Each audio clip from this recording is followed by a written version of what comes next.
Chaque génération chrétienne se heurte au même débat. Que signifie être dans le monde mais pas du monde? Les radicaux prônent une vie totale. Ils exigent de tout vendre pour donner aux pauvres. Matthieu 19, 21. Il faut se consacrer pleinement au ministère ou devenir missionnaire auprès des peuples inatteignables.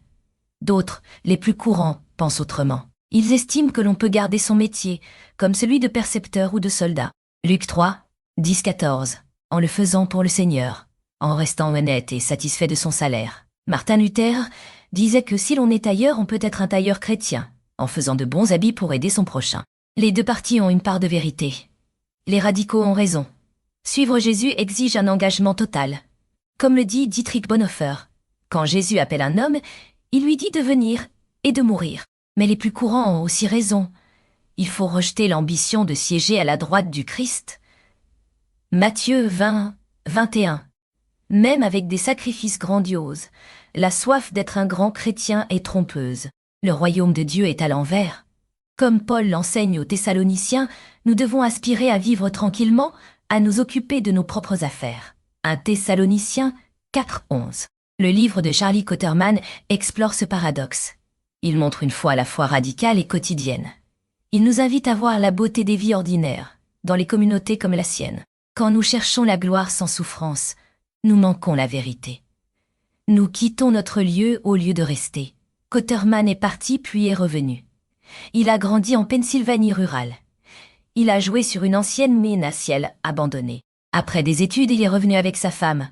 Il a planté une église à Wild City. Il dirige aussi le Centre pour le ministère rural. Il a connu deux récits contradictoires. L'un disait de partir vers de meilleurs horizons. L'autre, de restaurer ce qui a été abandonné. Il chassait des déchets à récupérer.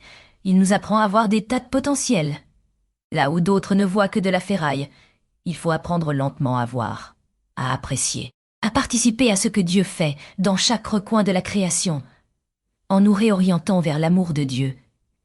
J.K. Chesterton disait que si les hommes aimaient leur lieu, comme une mère aime son enfant, arbitrairement, parce que c'est le leur, alors en 2 ans, ce lieu serait plus beau que Florence. La bonne nouvelle est que l'amour du lieu ne dépend pas de nous. Même nos efforts modestes participent à la rédemption.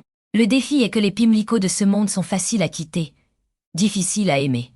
Cotterman le vit à All City. Cité pétrolière, première du boom et du bust. Malgré la destruction écologique et économique, il y a d'or, aux côtés de saints ordinaires. Ils accomplissent l'appel d'aimer leur prochain. Il reconnaît aussi l'attrait des ailleurs. Mais son témoignage est clair. La fidélité commence par rester, par voir la grâce déjà présente. Par voir la grâce déjà présente. Même dans les endroits les plus négligés, abonnez-vous à la Voix du Berger pour nourrir votre foi chaque jour. Que Dieu vous bénisse.